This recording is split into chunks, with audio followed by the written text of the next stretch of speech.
तरफ से 110 रुपया बहुत बहुत का बंदी के माता रानी के दरबार में बधाई मास्टर।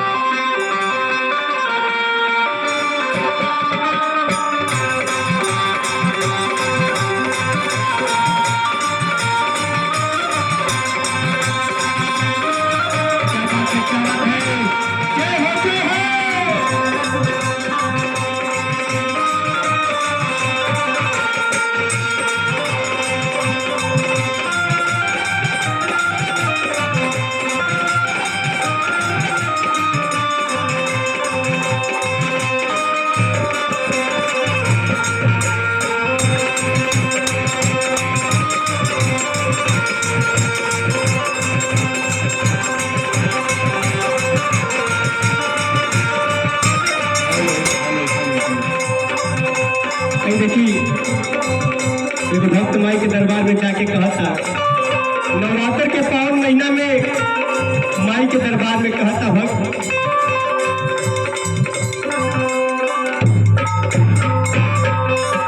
नवरात्र में दुर्गा पूजा नौ गो माई के भगवान लगाए। अरे नवरात्र में दुर्गा पूजा नौ गो माई के भगवान लगाई। अरे चलो बंसीरवा झुकाई के मंदिरवा जाई के, मंदिरवा जाई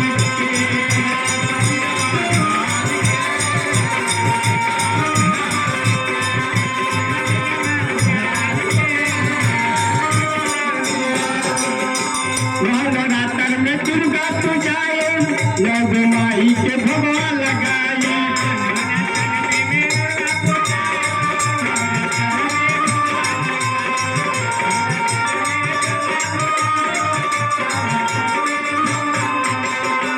नवरात्र में दुर्गा पूजाई नौ गो माई के भगवान लगाई।